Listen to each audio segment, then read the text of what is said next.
India TV YouTube channel को subscribe करें और बेल आइकन दबाएं। और अब बात कोलकाता की भवानीपुर विधानसभा सीट की उपचुनाव की, जहां पर वोटिंग हो रही है और इस सीट पर पश्चिम बंगाल के मुख्यमंत्री ममता बनर्जी के सामने है बीजेपी की प्रियंका टिवरीवाल। और वोटिंग सुबह 7 बजे से जारी है और अब वोटिंग के 2 घंटे से ज्यादा वक्त बीत चुका है, लेकिन बीजेपी की उम्मीदवार प्रियंका टिवरीवाल ने टीएमसी और पश्चिम बंगाल पुलिस पर गंभीर आरोप लगाए हैं।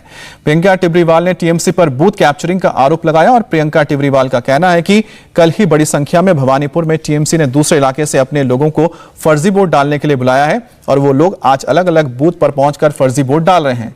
प्रियंका ने कहा है कि वोटिंग वाले इलाके में धारा 144 लागू है, लेकिन जिस तरह से टीएमसी के लोगों का जमावड़ा दिख रहा है उससे साफ है कि धारा 144 की खुलेआम माहौल उड़ाया जा रहा है और पुलिस किसी पर कोई एक्शन नहीं कर रही है।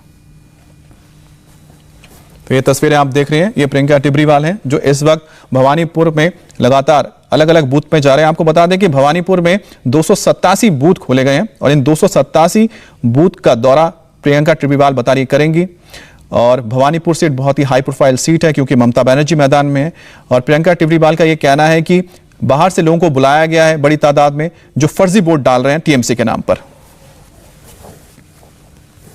बोलिए प्रियंका टिवरीवाल, इस वक्त क्या लग रहा है, वोटिंग परसेंटेज कैसा है और क्या? देखिए ये अभी जस्ट शुरू हुआ है, इतने जल्दी बोलना बहुत मुश्किल है और अभी तो लोग उतरे ही नहीं है घरों से। अभी तो 2, 4, 5, 10 ऐसे करके वोट हुए अभी तक, लेकिन सुबह सुबह इनकी जो कोशिश रहती है बूथ जाम करने की, कई बूथों में इन्होंने कोशिश की है।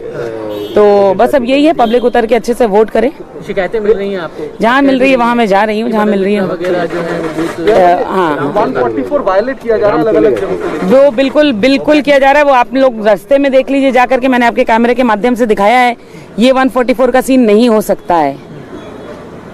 इस तरह से जिस तरह से झुंड पे झुंड लोग खड़े हैं, ये 144 नहीं हो सकता है। प्रियंका टिवरीवाल जो लगातार भवानीपुर में कैंपेनिंग कर रही हैं और आप देखिए अलग अलग जा रही हैं, बूथ पर सब कुछ जांच रही हैं। इनका आरोप है कि बूथ कैप्चर करने की कोशिश की जा रही है टीएमसी की तरफ से और इसीलिए वो पूरे भवानीपुर में अलग अलग जगह बूथ पर जाकर खुद ही निरीक्षण कर रही हैं। वीडियो जर्नलिस्ट सुजीत के साथ मनीष भट्टाचार्य, इंडिया टीवी, कोलकाता। और इस वक्त मनीष भट्टाचार्य हमारे साथ जुड़ रहे हैं कोलकाता से। मनीष, जो आरोप लगाए हैं प्रियंका टिवरीवाल ने, आप तो वहां पर घूम रहे हैं, क्या है हालात? देखिए फिलहाल टिवरीवाल ने आरोप जरूर लगाए हैं कि टीएमसी लगातार बूथ कैप्चरिंग कर रही है। अभी इस वक्त मैं भवानीपुर में ही मौजूद हूँ, उसी जगह मौजूद हूँ जहाँ कुछ देर बाद ममता बनर्जी यहाँ पर आएंगी। पूरे सुबह से ही पूरा दायरा कर जो भी बना हुआ है वहाँ पर हम लोग घूम रहे हैं, देख रहे हैं। हालांकि तमाम अलग अलग शिकायतें बीजेपी की तरफ से आरोप लगाए जा रहे हैं, लेकिन टीएमसी ने अपनी एक बात जरूर कही जो हमसे बातचीत में, कि हम लोग शांति से चुनाव ये चाहते हैं। ये चुनाव खास इसलिए भी है क्योंकि ममता बनर्जी इस सीट से चुनाव लड़ रही हैं। अगर वो ये चुनाव हार जाती हैं तो उन्हें मुख्यमंत्री पद से इस्तीफा तक के देना पड़ जाएगा, वो मुख्यमंत्री नहीं रहेंगी। तो कहीं ना कहीं टीएमसी के लिए एक बड़ा साख का सवाल है और सबसे बड़ी चुनौती ममता बनर्जी के लिए भी है। और खास बात यह है कि इस पूरे भवानीपुर इलाके में गैर बंगाली वोटर्स की तादाद ज्यादा है। कुछ दिन पहले हरदीप पुरी ने भी यहाँ पर दौरा किया था।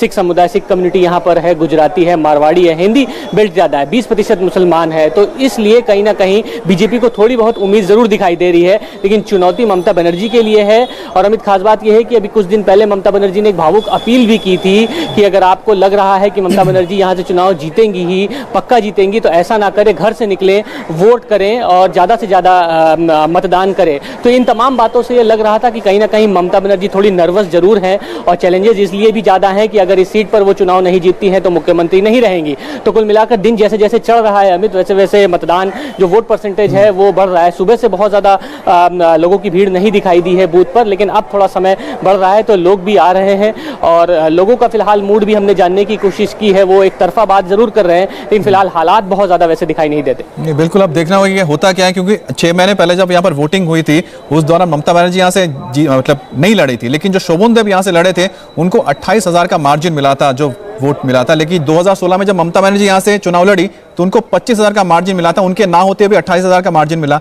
तो ऐसे में तो लगता है कि शायद ये कहीं एक तरफा गेम ना हो जाए, लेकिन देखना होगा क्योंकि अभी तो सिर्फ वोटिंग ही हो रही है। बहुत बहुत शुक्रिया आपका।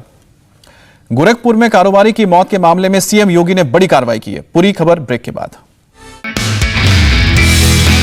नमस्ते, मैं हूं मीनाक्षी जोशी। वीडियो और खबरों से अपडेट रहने के लिए India TV YouTube channel subscribe करें, बेल आइकन दबाना ना भूलें। जुड़े रहें इंडिया टीवी के साथ।